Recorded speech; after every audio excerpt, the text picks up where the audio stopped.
નમસ્કાર. આજના આ ખાસ વિશ્લેષણમાં તમારું સ્વાગત છે. કલ્પના કરો કે તમે કોઈ જૂના લાકડાના કેબિનમાં, ઘરની પાછળ આવેલા કોઠારમાં કે લાંબા સમયથી બંધ પડેલા માળિયાની સાફ-સફાઈ કરી રહ્યા છો. બધું એકદમ સામાન્ય લાગી રહ્યું છે, ખરું ને?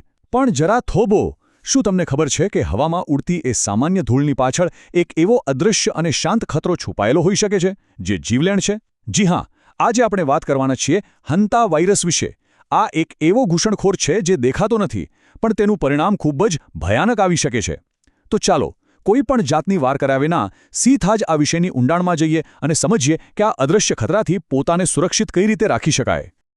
તો આજે આપણે બરાબર શું જોવાના છીએ? ચાલો ફટાફટ નજર કરી લઈએ. આપણે હંતા વાયરસના પરિચયથી શરૂઆત કરીશું, તે હવામાં કઈ રીતે ફેલાય છે તે સમજીશું, તેના ગંભીર લક્ષણો અને તબીબી નિદાન વિશે વાત કરીશું, અને સૌથી અગત્યનું, તેનાથી બચવાના અસરકારક ઉપાયો અને સફાઈના કડક પ્રોટોકોલ વિશે જાણીશું. ચાલો પ્રથમ વિભાગથી શરૂઆત કરીએ. હંતા વાયરસનો પરિચય, એટલે કે આપણો આ અદૃશ્ય ઘૂસણખોર. જરા આની તરફ જુઓ. આ છે હરણ ઉંદર, જેને અંગ્રેજીમાં ડિયર માઉસ કહેવાય છે. દેખાવમાં કેટલો સામાન્ય અને નિર્દોષ લાગે છે, બરાબર ને? કોઈને એવું વિચાર પણ ના આવે કે આ નાનકડું પ્રાણી કોઈ ગંભીર બીમારી લાવી શકે છે. પણ વોશિંગ્ટન સ્ટેટ ડિપાર્ટમેન્ટ ઓફ હેલ્થના ડેટા પ્રમાણે ઉત્તર અમેરિકામાં આ જ નિર્દોષ દેખાતો ઉંદર જીવલેણ સિન નોમ્બ્રે વાયરસનો મુખ્ય વાહક છે. સૌથી આશ્ચર્યની વાત તો એ છે કે આ ઉંદરો પોતે આ વાયરસથી બીમાર નથી પડતા, પરંતુ તેઓ જ્યાં જ્યાં ફરે છે ત્યાં પોતાની પાછળ એક જીવલેણ વાયરલ ફૂટપ્રિન્ટ છોડતા જાય છે. તમને કદાચ એ જાણીને નવાઈ લાગશે કે આ હંતા વાયરસના પણ અલગ અલગ પ્રકારો છે. વિજ્ઞાનીઓ તેને બે મુખ્ય ભાગમાં વહેંચે છે.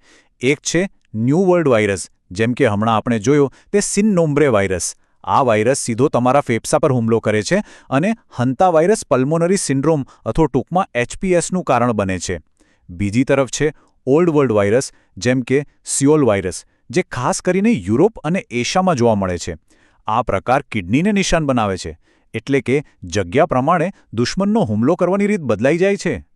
હવે આવીએ બીજા વિભાગ પર, હવામાંથી સંક્રમણ અને ફેલાવો.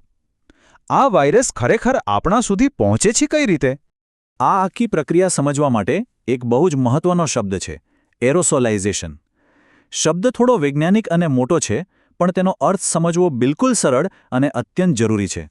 CDCની માર્ગદર્શિકા મુજબ, જ્યારે તમે કોઈ જૂની જગ્યા સાફ કરો છો અને ત્યાં પડેલા ઉંદરના મળ, પેશાબ કે માણાની સામગ્રીને હલાવો છો, ત્યારે તેમાં રહેલા વાયરસના કણો બારીક ધૂળ બનીને હવામાં ભળી જાય છે. બસ આ જ પ્રક્રિયાને એરોસોલાઇઝેશન કહે છે.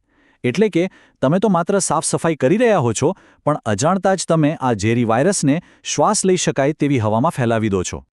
તો આપણને આનો ચેપ કેવી રીતે લાગે છે? મોટા ભાગે હવામાં ભળેલા આ દૂષિત કણોને શ્વાસમાં લેવાથી. પણ ખતરો માત્ર શ્વાસ પૂરતો સીમિત નથી હોતો. જો તમે સંક્રમિત જગ્યાને અડ્યા પછી તે જ હાથ તમારી આંખ, નાક કે મોં પર લગાવો, અથવા જો તમારી ચામડી પર કોઈ ઘા હોય અને તેનો સીધો સંપર્ક થાય, તો પણ વાયરસ શરીરમાં પ્રવેશી શકે છે. લાંબા સમયથી બંધ પડેલું વાહન ખોલતી વખતે કે જૂના કોઠારમાં જતા સમયે આ ખતરો સૌથી વધુ હોય છે. હા, ઉંદરના કરડવાથી પણ ચેપ લાગી શકે છે, જો કે એવા કિસ્સા ખૂબ જ દુર્લભ છે. હવે આ વાત સાંભળીને કદાચ તમને આંચકો લાગી શકે છે. આપણે અત્યાર સુધી જંગલી ઉંદરોની વાત કરી, પણ CDCના આંકડા એક બીજો જ ખુલાસો કરે છે. જો તમે ઘરમાં શોખ માટે ઉંદર પાળતા હો, ખાસ કરીને નોર્વે રેટ પ્રજાતિના, તો ચેતી જજો, આ પાલતુ ઉંદરો પણ સિયોલ વાયરસના વાહક હોઈ શકે છે. એટલે કે ખતરો માત્ર બહારના જંગલ કે જૂના કોઠારમાં જ નથી, તે તમારા ઘરના ડ્રોઈંગ રૂમમાં પણ હોઈ શકે છે. ત્રીજો વિભાગ, ગંભીર લક્ષણોની ઓળખ. ધારો કે વાયરસ શરીરમાં દાખલ થઈ ગયો, તો પછી શું? તેનું વર્તન ખરેખર ખૂબ જ ડરાવણું છે. આ વાયરસની પ્રગતિની સમયરેખા, એટલે કે ટાઈમલાઈન, કોઈ થ્રિલર ફિલ્મ જેવી છે. વાયરસના સંપર્કમાં આવ્યા પછી 1 થી 8 અઠવાડિયા સુધી તો બિલકુલ શાંતિ હોય છે. તમને ખબર પણ નહીં પડે કે શરીરમાં કોઈ ઘૂસણખોર આવી ગયો છે. પછી અચાનક શરૂ થાય છે પ્રોડ્રોમ તબક્કો.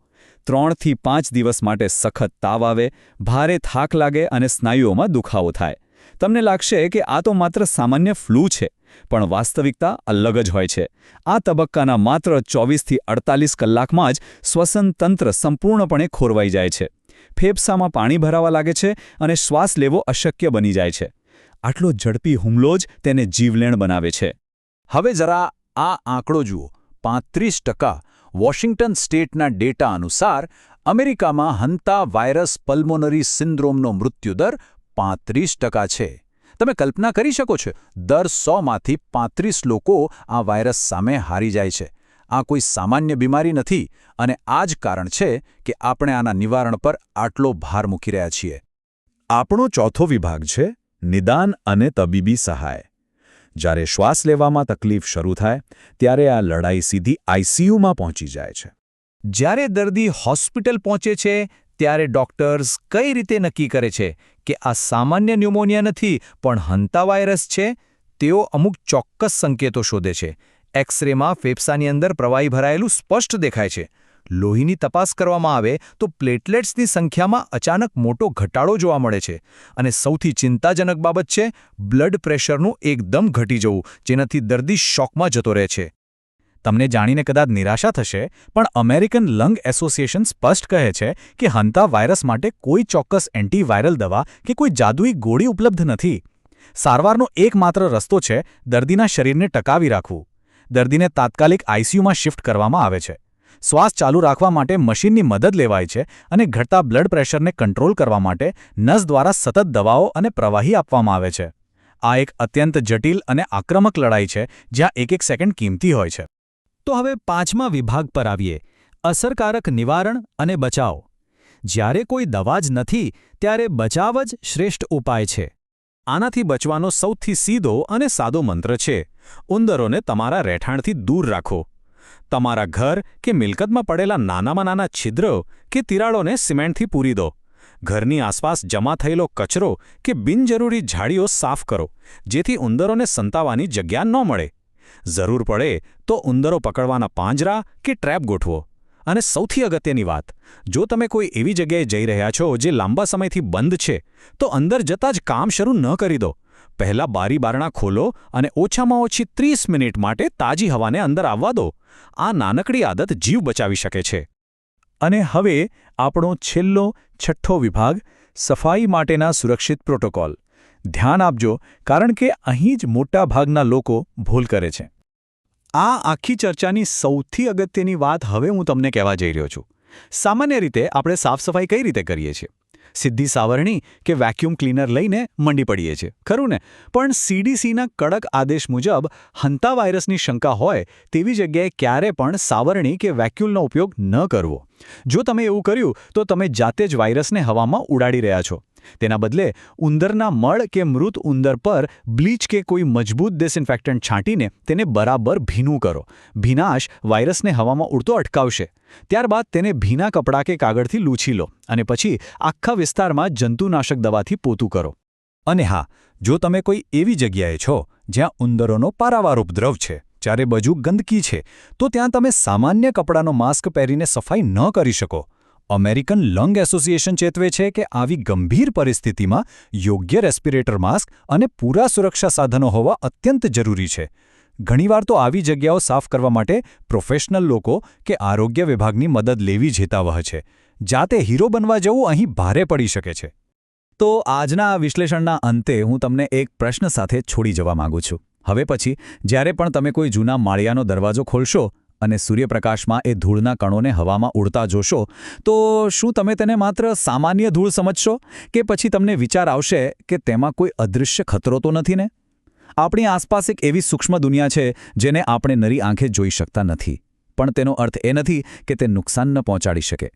સાચી માહિતી અને યોગ્ય સાવચેતી જ આપણું સૌથી મોટું હથિયાર છે.